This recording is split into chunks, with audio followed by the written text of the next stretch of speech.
a member of the DATC media family.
So, how the hell are you?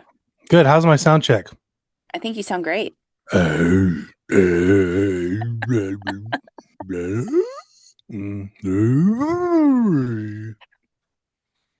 so excited for this conversation. You have no Me too. idea. It's going to be a good one.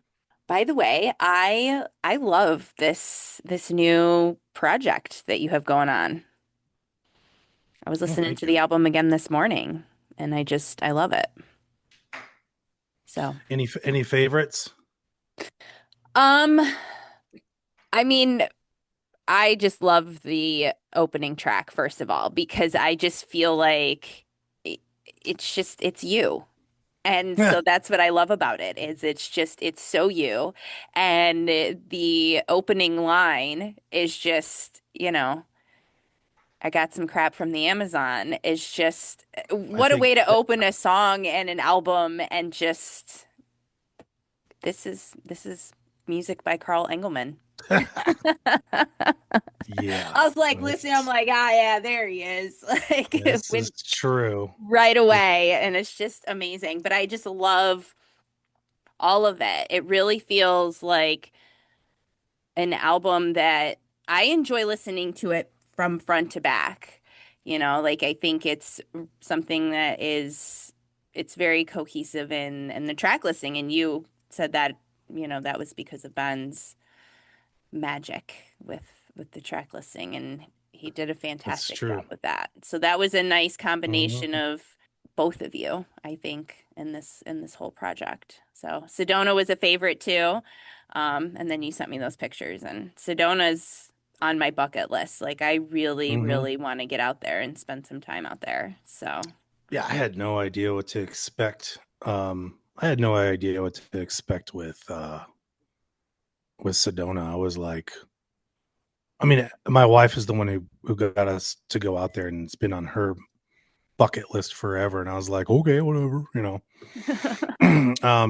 I was totally blown away. It was I've never been to Arizona before. yeah. So it's definitely a different vibe. I mean I've been to Utah, Colorado, California, Nevada, all those places, but I've never been to Arizona. So we did get to go to the Grand Canyon, and it was on fire.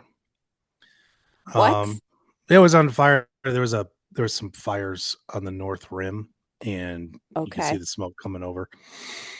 So we went there. We went to Flagstaff. We went to Winslow, Okay. Arizona. Such a Okay. fine sight to see. Okay. And they have a Glenn Fry statue on the corner, That's cool. and then they have like a picture of a big pickup truck with a girl with a girl in it, flatbed pickup truck, and all that. The I biggest love it. surprise with Winslow was the place called the La Posada. It is an old hotel that was ran by the Harvey Group. Are you familiar with the Harvey Girls? Not It's this, really. there's a movie.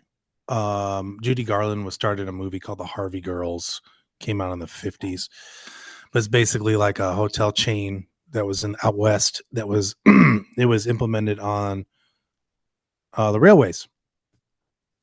So it was cool because you could go to the hotel and it was like just like you were in what 1920 or something. That's cool. And they have the trains pull, in the back. The front is actually the back. So in the front there's like a garden and it says La Posada and everything else, but in the back is where people would arrive. Back in the day they pull up in the trains and the trains would let out, and then everybody would go to the deli counters to go to the restaurant. And then of course there was the hotel too. Famous people stayed there. They had an amazing exhibit when we were there. It was just really this cool vibe. There was Sounds definitely very some, there cool. were some ghosts in there for sure. Oh, I love it. I love that. We did drive by the big meteorite place. We didn't stop there because I was like, it's just going to be a hole in the wall in the ground. Really, I've seen pictures of it. Yeah. Yeah. It's not Three Eye Atlas. Yeah. Yeah. So Three Eye Atlas would have been more interesting For sure. today. Oh, happy Three Eye Atlas Day, by the way. I need you to elaborate some more on this, please. Do you know what it is? Three Eye Vaguely. Atlas. So please, I want you to explain it to me. Okay, I'll do the dumb version. Okay. There is what they say, and what I mean by they are like the For sure. normies of whatever, are saying that it's just a comet it's just an out comet. We've never seen anything like this before. It is just made up of different materials. We've never had a comet made up of these materials before. It kind of behaves weird. Um, and as a matter of fact, I don't know if you follow the Joe Rogan podcast, but he had one of the main scientists on yesterday. If you go back and watch the podcast, his name is Abi Loeb, I think his name is. He's Okay. Israeli. And this guy actually got commissioned to put a observatory on top of the sphere in Las Vegas, which is very interesting. Very interesting. But anyway, he's kind of like the guy on the front lines with this thing, who's basically saying, why aren't we investigating this further? What is going on? And right now it's behind the sun, so we can't see it. So today is the day where it's supposed to come back out from behind the sun. If it doesn't, that'll be really weird, because then nobody will where'd it happen to it? I mean, it could still be there or whatever. But anyway, there's a lot of speculation that it's extraterrestrial life. Are you familiar with what is it called? Moi Moi? Damn it. There was another one of these. They're called interstellar objects, and there was another one that came through I think 3 or 4 years ago, past the sun, and it was moving so fast, and it acted very strangely, and they don't know what it was. Hmm. So they kept on saying, "Oh, this is going to be a comet," blah blah blah. But anyway, so this is the guy. Today is the day where it comes from behind the sun, so that now we can see it. So that's why I said Happy 3i Atlas Day. So all the conspiracy theory people online are, yeah, look it up. It's great. It's fun. I But am going to look this up. I'm going to make sure I listen back to at least this part of our conversation today, yeah, like as a priority, because yeah. this is If you very intriguing to me. go to the Rogan podcast and listen to the interview with Abi Loeb, he's very very interesting dude. Okay. And he's a practicing scientist, so he's actually in the trenches, crunching data and stuff. He's not like this one of these faux scientists who just kind of pretend like they're doing things. But yeah. Hell yeah. I love that. So here we go. If the Earth gets invaded, it'll probably be in the next day or so. So that'll be fun. I mean, why not at this I'm point? kind Like, of what the fuck? I yeah mean, yeah. It's kind of fun. let's see what happens, right? Hmm. Like we're Yeah. kind of at that point with everything going on. It's just like, okay, sure.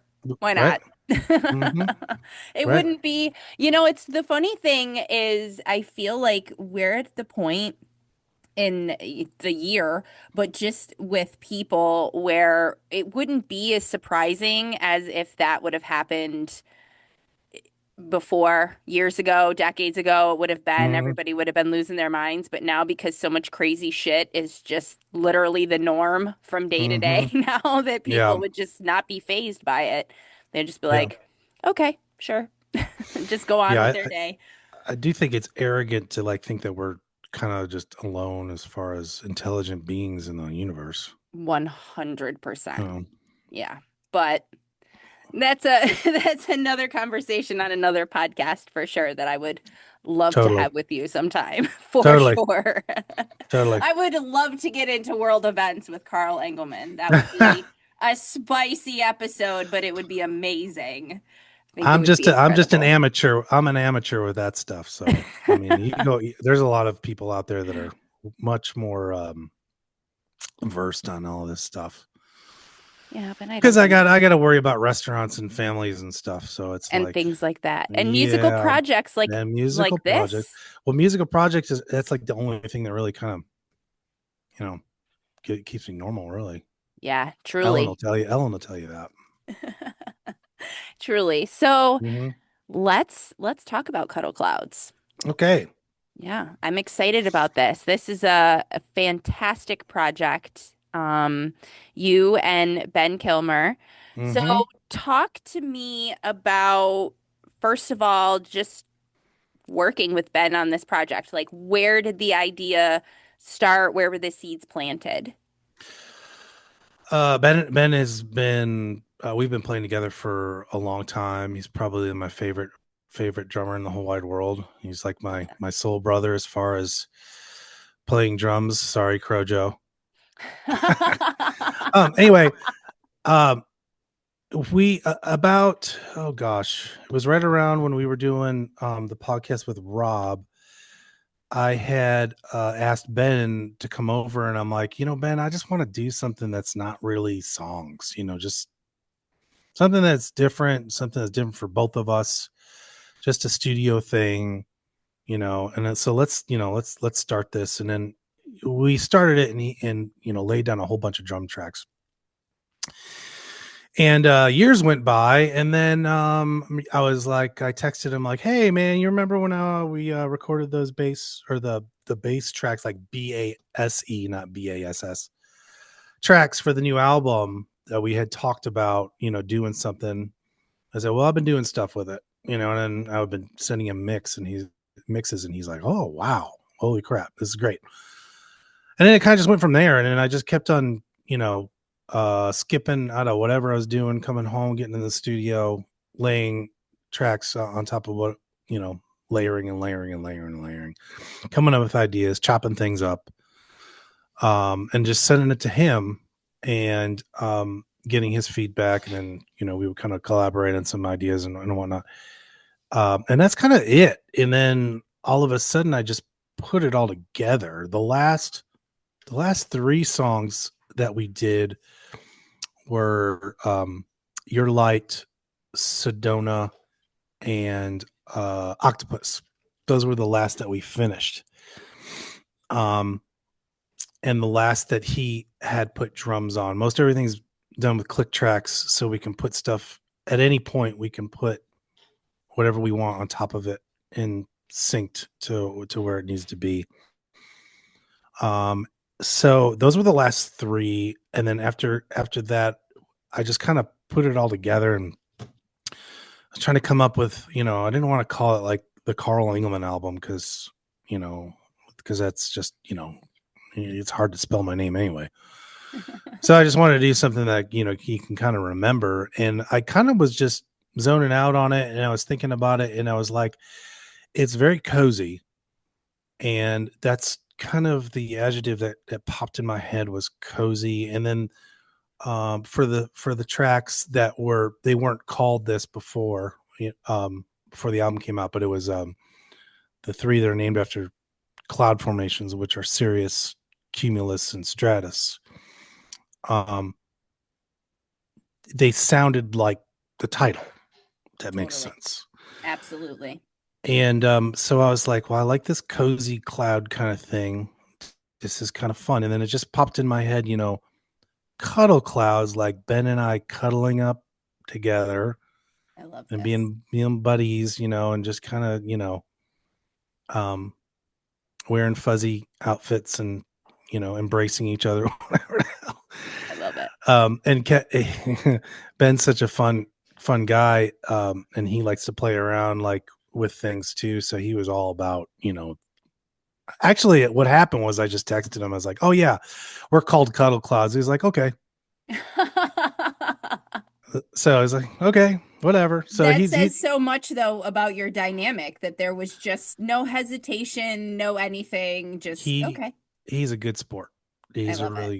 really good sport, and he wanted to always do just a studio thing too, because he's one of those drummers that overcommits. Well, he used to overcommit to lots of different bands, because there's always, drummers are one of those things, like bass players they're the ones in demand Yep. as much, and probably lead singers too. But a lead singer can be annoying, and a lead singer can kind of, it's optional. You don't really need one, Yeah. And I kind of see that. I kind of see that moving in that direction a lot with music nowadays. It's kind of like, I always make fun of, not always, but I make fun of my wife's music sometimes, where she'll listen to like, what are the Guitar Brothers, but it's in Spanish. I know what they sound like. They sound like you're in a desert, basically. Yeah. What are they called? Guitarras Hermanos or something. But anyway, she listens to that genre of music a lot, and I call it tunnel rock, because it sounds like everything's coming out of a tunnel. So there's heavy reverb and just washy sounds. Yes. Yep. So I kind of seeing that I'm seeing that as a trend, or it was. I don't know if it still is. I don't know what really people are doing nowadays because I don't really listen to very much modern music except maybe Humphreys. I think that's kind of where I'm at with that. I don't really. I mean, right now on my playlist, I'm listening to Irish folk music and old time, but that's mainly because of the bands that I've been playing with. I've been listening to more of that. But anyway, sidetrack. So the Cuddle Clouds thing kind of fit that mold of it wasn't. I tried not to make it so washy, and I made a point of it not to be washy. Came close on Sedona. That's completely by on purpose because of the subject matter, because it's Sedona, because you're in a red canyon, because there's aloe plants or not aloe, yucca and agave and all this and the colors and stuff, which the album cover for Cuddle Clouds is very close in my head to the colors scheme that you would see in Sedona. And that Absolutely. was all from the trip this summer, inspired by that. For sure. So I tried not to be too washy with things, but just enough where it needed to be. Maybe Cirrus, because it's more of your lofty high sounds, and it's got like more of a big sky open sound. Hmm. But what was important was the drums and the bass and those two elements, which is basically who we are. I mean, that is Yep. who Ben and I are. Yep. I mean, Ben is a multi instrumentalist as well. He does everything just as much as I do. I mean, I don't think he plays banjo, but one less banjo player in the world is definitely not going to hurt people. But he is also multi instrumentalist. I am too, but our strengths have always been drum and bass. Yeah. Um, and we really only play those two instruments together on records, and not really when we don't play live with each other at all ever because we're always busy. He's got So kids. He's your got a listening wife. party will be the first time that you guys do that then, yeah?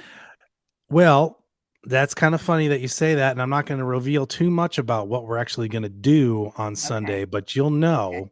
Okay. Um, and it's because of um, Ben's desire to stay a studio band and not really go and to perform live. Okay. So Okay. you'll understand after Sunday if Okay. everything goes right. If because I'm supposed to go and take care of some things and make this in my head. I know what I want this thing to look like, and I want to know what I have what I want to achieve out of Sunday. So Okay. you'll stay tuned on that. I love this. Okay. Uh, and as far as like as the band goes with the record, and the drums and the bass being super important. I I remember when we first laid down the bass BASE, not BASS tracks to the whole thing. The drum sound was super important, and for the most part, I dialed it in perfectly. I thought in my whatever, I dialed it in really well. Um, the way I wanted it, with the, certain effects like the snare gates and the overall EQ. I was really extremely happy with that. So I had a lot to work with in the beginning. And then, of course, the bass. Over the summer, I started, I picked up the upright bass. So Nice. that's pretty much what I've been playing or gigging with. I love that. Because I realized when I got the upright bass and I started to play it and practice and was able to actually play songs with people and all that, I started getting hired because everybody needed or they wanted a upright bass player in their projects, live projects mostly. Um, and I made as much money in a week to pay it off when I bought it. So I was like, well, holy crap, you know, I'm That's actually making money with amazing. this thing. Yeah. So now I'm playing with like 3 different groups That's for amazing. upright bass, and and they're all different. You know, one guy does all originals, original jazz, kind of jazzy stuff. His name's Mike Whitney, who I've Okay. also recorded his Yep. record too. Yep. Um, and then another guy named Juan, who is he's by the book. You know, his stuff is basically cover songs, but it's like how you hear it on a record. You know, completely 180 from each other, Mike and Juan. And then I have some other people in some jam situations. Like in my restaurant, we do a jam night every Thursday, and it's an old time jam. It's like old time bluegrass is pretty much the the vibe. Oh yeah. So I've been playing with a fiddler by the name of Chuck Anton. He's from Florida, but he lives up here now, and he's an excellent fiddle player. He can play everything from Mozart to Stefan Grappelli. He's just, you know, whether it's bluegrass, old time, Irish, which is super um, not only difficult but different Yeah. to try to play. I mean, if you're not Irish and you're trying to play Irish, it's kind of an uphill. For I mean, sure. Yeah. um, but he has taught me a crap ton, especially about the songs. So I've been learning the songs, and the best way to learn the songs, in my opinion, is to really play bass because Yeah. you're learning the chord progressions, you're incorporating the melodies and what you're doing, and timing and all of that. So that's what I've been doing since I guess May is when I started Very all that. cool. So I started incorporating the upright bass into the Cuddle Clouds stuff. Yeah. Tracks like Cumulus, Amazon, that has an upright bass track on it. One of them, Stratus, actually has both. And what's cool about it is, um, just to give you some inside baseball on that song, Yeah. the first half of it, and most of these songs have kind of like two parts to them. They're like Hmm. you have the first part, and then it evolves into the ending. Yeah. And Stratus is definitely one of those where I started off with electric bass, more of a reggae feel, and then it evolves into the upright bass. Oh, nice. And it gets a total different sound and it's a different feel towards the end. What was the other one? I think it was what's the other one?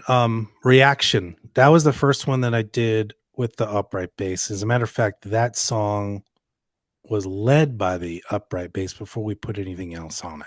So it was like upright bass, and then everything else started to build and get layered on top of that. So basically, as far as the bass goes, two types of electric, three types of electric actually. 5 string fretless, 5 string fretted, 4 string fretted, and the upright.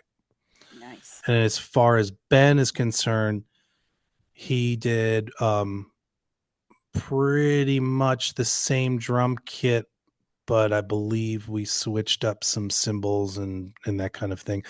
Funny thing is, we didn't really put any percussion on it. No tambourines, no shakers, no jingle bells, and I love jingle bells. That's one of my favorite things to put on a record. I think like if you have a record and a song, you play jingle bells through the whole thing. It just grabs people's attention. I don't care what time of year it is. There's just something about the jingle bells, You're not and that wrong. and that's just me. So yeah, so that's some inside baseball on how the mechanics of the whole kind of thing works. Another thing about the album is that we wanted to keep we wanted to keep it real natural sounding. So as far as keeping mistakes Hmm. in the recordings, kind of did that on purpose. It was like I was like, well, I could chop this all up and I could, you know, put it through this and put it through that, but I didn't. I was like, Yeah. I kind of like it that way. Yeah. And I wanted to, you know, our use of plugins was extremely limited. As a matter of fact, I don't really use very many plugins. When it got to the mastering stage, I'm sure that Paul Klinsman from Niles, Michigan, who did the mastering of the album, which is information I'm revealing now. I mean, I'm sure he uses a lot of plugins and more computer stuff, but we kind of used the computer just for the tracking element of it and tried to really kind of do everything outboard going up to that point. So really a focus on analog rack units and microphones, good microphones and natural sounding instruments to that point. So, and I think it kind of, I kind of see a trend too with music where people are trying, or they're starting to move more in that direction. Yes. I think that the whole digital aspect of music is very disappointing. We aren't given what we've been promised. Um, Mhm. and I think you can hear it, especially old people like me who grew up in the 80s when they were tracking with analog equipment, and then they started moving more in a digital direction. It was really off-putting to a lot of us because it was in its infancy. The technology wasn't there. Yeah. So I mean, I guess that might be a personal thing for me. Is just like, I don't prefer the whole digital sound of this. I prefer, you know, more of the analog sound. I kind of like a hybrid of a lot of different things, which is the album is definitely a hybrid of different things, and it was very experimental on a lot of levels. So, and it was a lot of fun, and I'm getting a lot of good feedback on it. Yeah, I So, love it. I love it. It's mm, interesting what you said about digital and analog. I was on a show last night. I was on a guest appearance on a buddy show of mine, and we were talking about how music is like shifting and changing, and mhm, people are just wanting something different from their music, and I think their art also just overall. I think that people are just wanting something different and wanting to create something different that's not so digital and more focused on the artist and the music itself mhm. rather than I, any sort of I think input I from think a computer. proof of that could be the popularity of Billy Strings Yeah. Yep. and the movement towards acoustic music, Yep. because the acoustic music is just that. It's just the instrument, the musician, and there's nothing in between that. And Right. then basically you're just using the technology to kind of figure out a way to make it more efficient to take the art from the artist to the listener. So it's more of a vehicle than it is a crutch or an instrument itself, like a lot of digital music, or what do you call it? EDM? What is it called? EDM? I don't even know. Yeah. See, Yeah. I think, yeah. Yeah, I don't even know either. The computery wompy music that they play super late at summer yes, camp. exactly. That's exactly right. Like that's what sounds like Hey, aliens, pe- guys. people are into it. That's cool. I have a lot of People friends are that do into that. it. Like that's the thing is like Yeah, I shout out to Wade.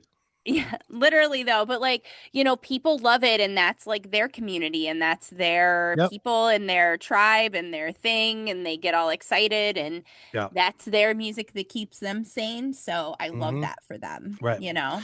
Yeah. So, I mean, a hybrid of what we're talking about with that would be great. And I'm sure it's been done already. I mean, everybody's pretty much done everything. I mean, Yeah. probably, Yeah. We've or been come we've been close to doing it. this human thing for a long time now. Yeah. So, Especially with music. It's like, um, you know, a lot of people have a lot of time in their hands, and they're like, well, what if I took this boombox from 1984, put a tape in it, and put a microphone on the other side of the room, and then had it over some beats. yep. People do that kind of thing. Yep. Let me bust out the sitar on that. Which I do. I have a sitar in the basement. I need new strings. We're gonna That'll see be the that on a next project album. soon. Hmm. Exactly. I love it. I want to know what is your favorite song from the album? Oh, um, let me think. I know I have favorite moments. I have favorite Okay. elements Okay. of some, Okay. like katydids, for instance. At the end, the katydids were actually katydids that I recorded outside my house. I love this. And I have what's called a Shure.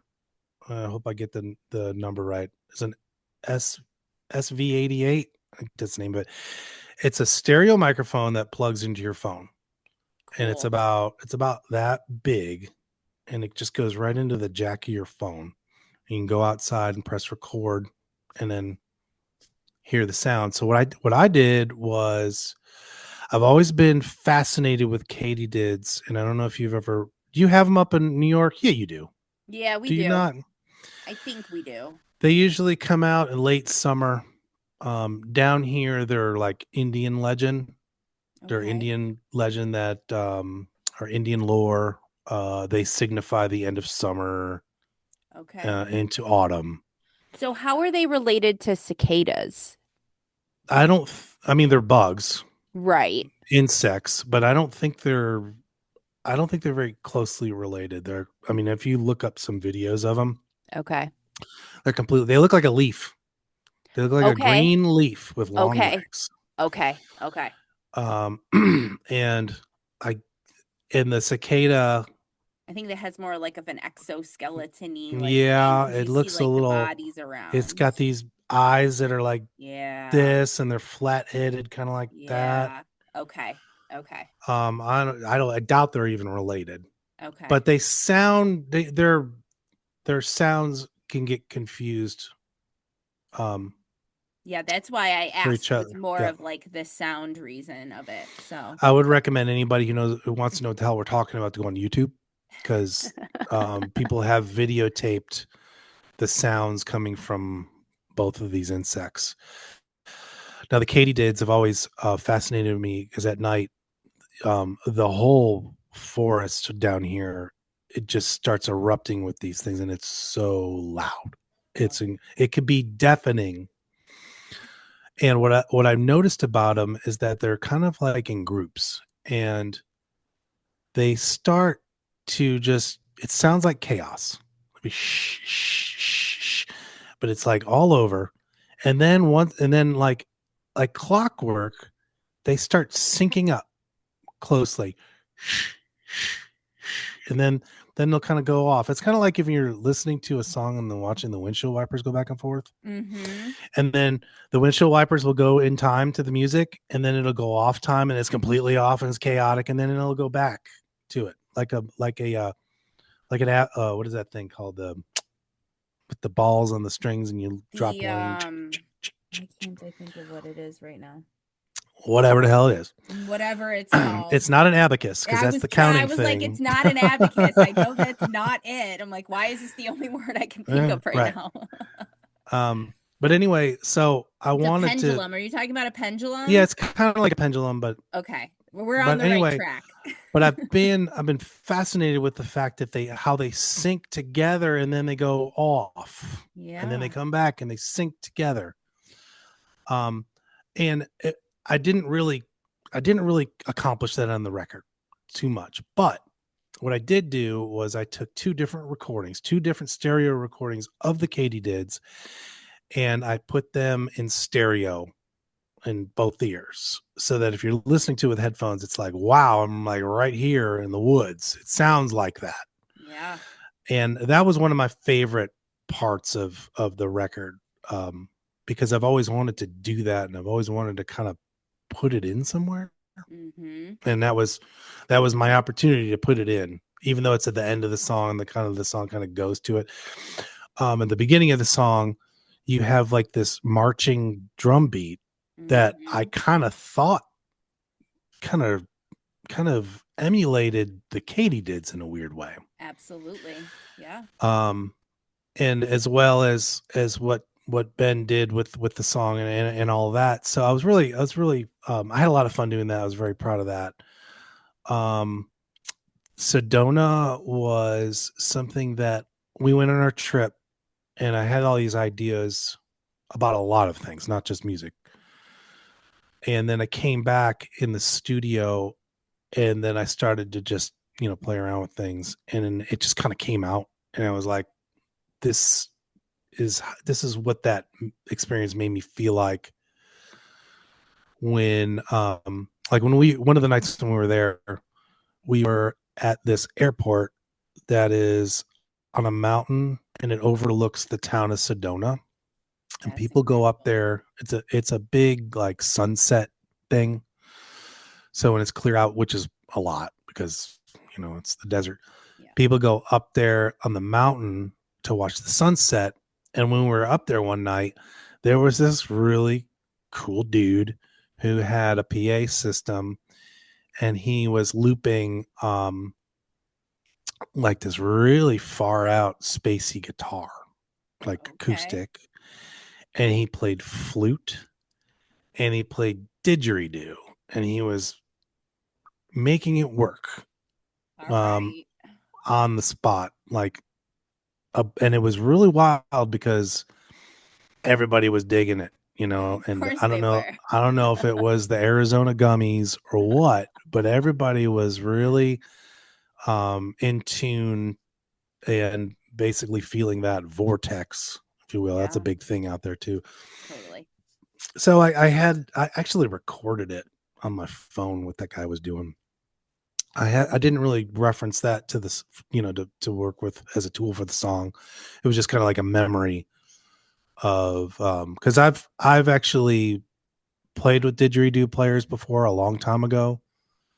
So I was very aware, and I know how the mechanics work. And I think he was using either reverb or delay or something that was making it so that his didgeridoo sound was a big full drone without any breaking.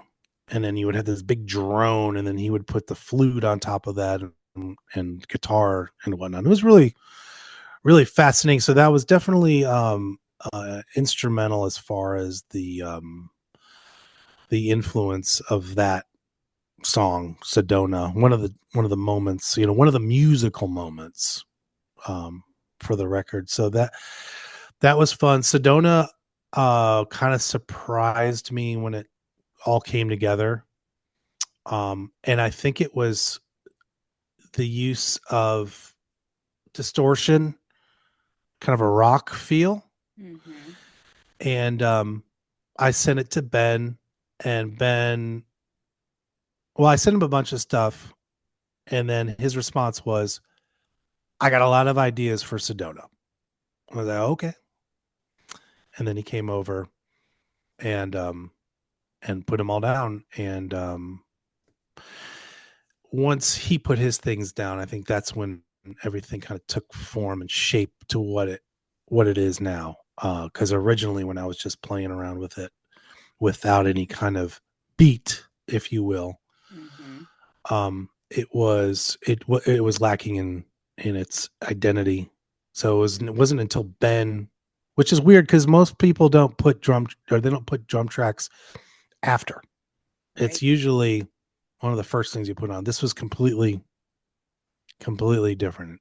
Um, we completely did it differently and backwards, But it worked perfectly. but it worked. Yeah. So, Yeah. and I think it was because he had his ideas, and he came with the ideas, and I mean, it didn't take long Yeah. for sure.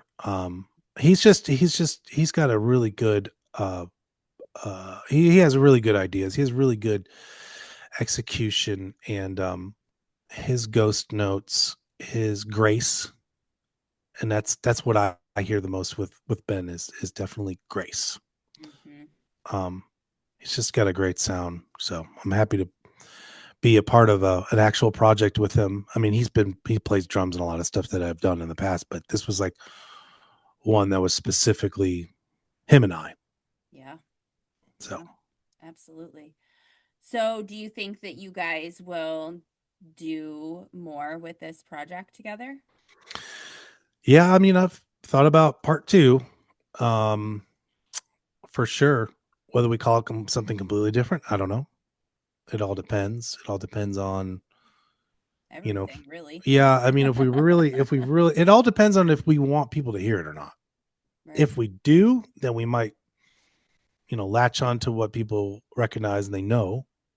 Right. If we don't care, which we might not give a crap, and we might be Right. like, we're just going to do whatever we want, Right. Name it all which I've completely known to do. something I've been known to different. do. Yes. Yes. Would not be off of brand for you one bit. Right. Exactly. Then Like right now, we're talking about, more Christmas albums. Yes, please. The world 100% Uh, needs more I'm Karl actually, Engelmann Christmas albums. I'm Yes, actually please. trying to put together at least a Christmas single, hopefully before Thanksgiving. And I know that's a tall order. But they're one of my son's friends. His name is Tucker, Okay. and he is like my son's musical friend, if you will. Yeah. He loves to come over because I have all these guitars hanging around all over the Oh, place, yeah. and so he likes to This grab boy them. has no idea. Like, Right? Nobody literally coming does, to hang out at your house. but he does. He has recited my lyrics to me, like "Someone Passed Gas in the Stable," of course, "Sausage Balls." All those songs, he knows them all. This is And amazing. but and he also but his thing is he's made his own records and releases that he's put out through DistroKid, on That's cool. Spotify, onto YouTube. He writes his own stuff. So I was like, we should write a Christmas song together. And I kind of put it in his ear. And, we just need to come up with the idea first, whatever that Christmas idea is. And there are lots. You can go in a Lots. lot of different A directions. lot of different directions. Right. Now, sometimes I feel like with Christmas, I feel like I've kind of exhausted a lot of those. Like, it's like, do I really want to do another song about food for Christmas? Right. Maybe. I don't know. Maybe. I'm not going to say no, but especially if it's really good, if it's a really good idea, then absolutely. As a decades-long vegan, you could do a song about a vegan Christmas. That's, yeah, something like that. Yeah. Yeah. It's not See? a bad idea. Not a bad idea. Like toe fuck you toe furky toe fuck you or something. I don't know, Yes. Yes. something silly. um like I've said this a million times. Do you know who wrote the song "Grandma Got Ran Over by a Reindeer"? You I don't. don't think I Nobody do. does. No. Nobody does. Nobody, but you know the song. Yeah. It's like, that's Yeah. what I want. I want to have a Christmas song, like that, where it's like everybody knows Grandma got ran over by a reindeer. I think the true mark of a musician's success is if they have a popular Christmas song or not.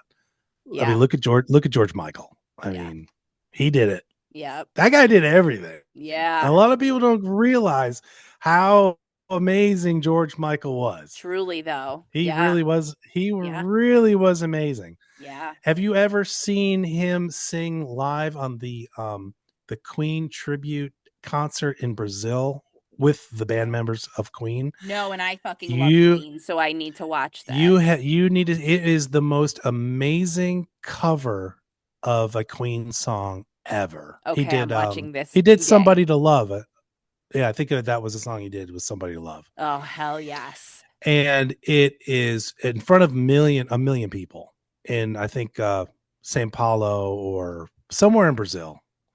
And it was right after his I guess his husband, or I don't know if they were really married or whatever, his love of his life died.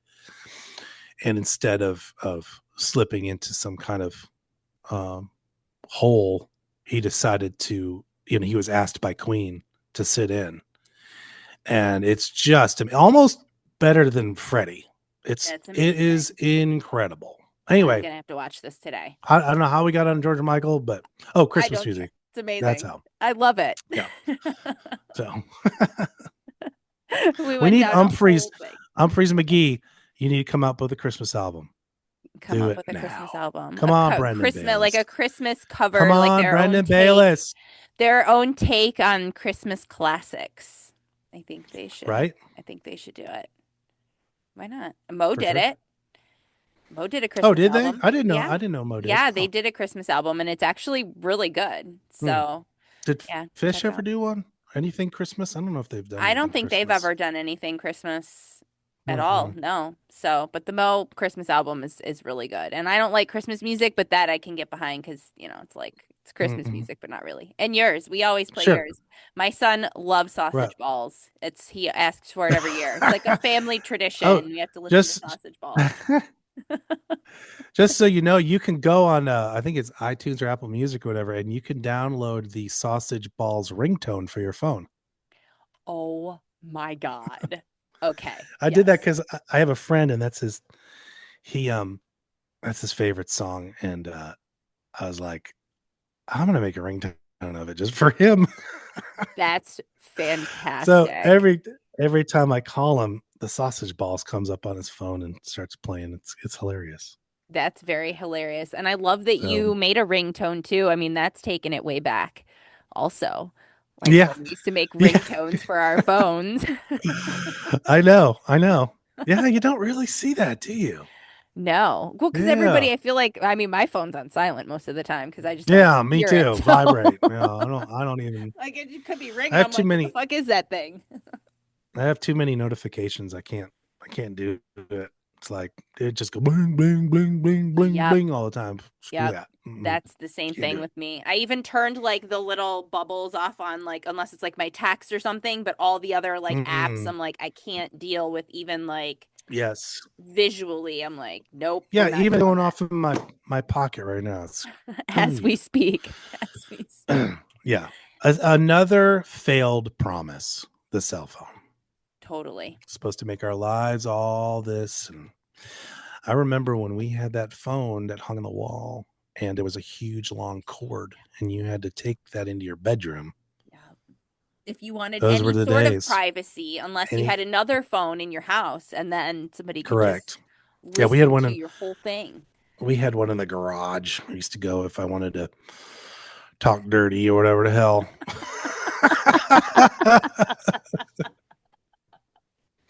You know what I miss though is that satisfaction of slamming the phone down on someone. Oh yeah.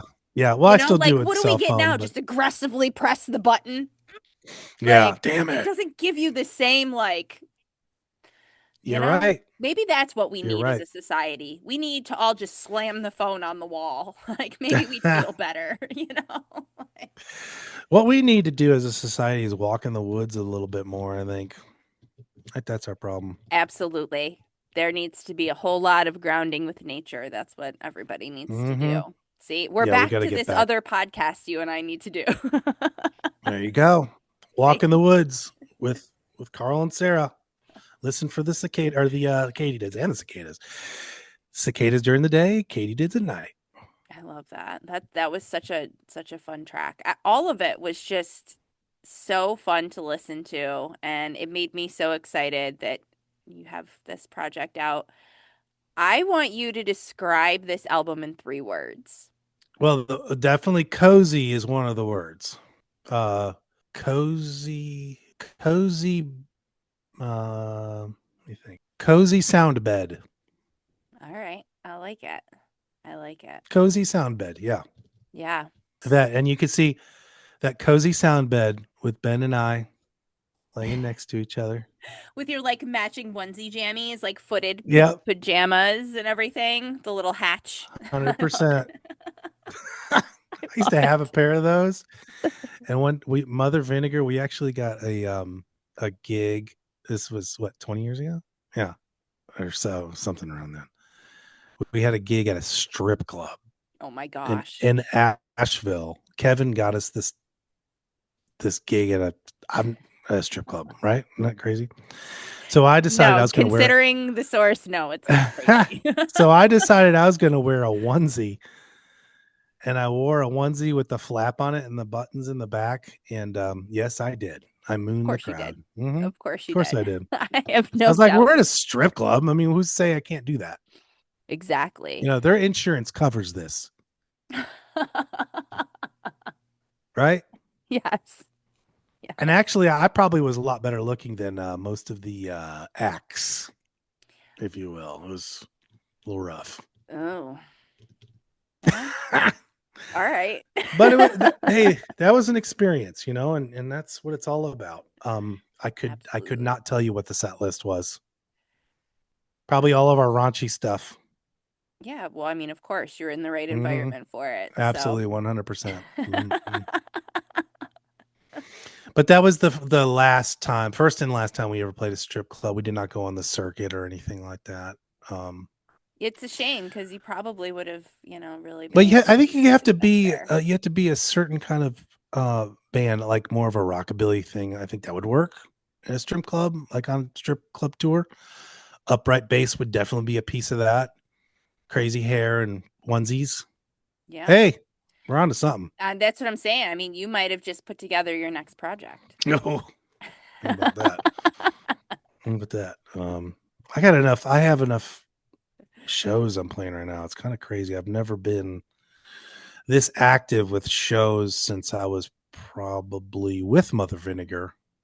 That That's was the last. exciting Yeah. to hear, though. That's Mm-hmm. really exciting to hear just personally for you, but then Mm-hmm. also that there's just that much music, being played and Mm-hmm. happening out there because unfortunately we're seeing so much of that. That change also in the music industry is shows and venues and Yeah. bands and touring and just everything is changing so much. Yeah. So that's a fantastic thing to hear. One thing I've noticed though, with the way the music industry is now, it's almost like the artists, and they have for a while, the artists get screwed. They get Totally. freaking screwed. Like, you might stream one of my songs, and I'm making 1/3 of 1 cent Yep. for a stream. Yep. It's crazy. Yep. So that's, I mean, obviously that's why bands sell merch, and you have to tour, you have to play gigs in order to get to make it, because the only way you can continue to be a producing artist that's making music for the world to hear, it has to be funded somehow. Most people have day jobs, and when they're stuck in their day job, they don't have the time to really go into themselves and to perfect or release those ideas that they have, because they're worried about, you know, obvious things, because that's Yeah. the rat race that we're all in, Yep. Welcome to the unfortunately. machine. Yeah. And that's been going on for a long, long, long time. Yep. And it doesn't look like it's changing anytime soon. No. No. No. So bring 3i Atlas on. Like I said, I wouldn't, Let's go. I wouldn't be mad. Maybe Wouldn't be that's mad. that's the Christmas song. Maybe You know, that here is the comes 3i Atlas. Christmas. Here comes 3i Atlas. Right out of the Yeah. Milky An Way. Wah, alien wah, wah, invasion wah. Christmas. Yes. And talk Alien. about what the holidays would be like with, our I'm new sure Alien overlords. Invasion Christmases have been done. They I has Had to to have. has to. Has to have.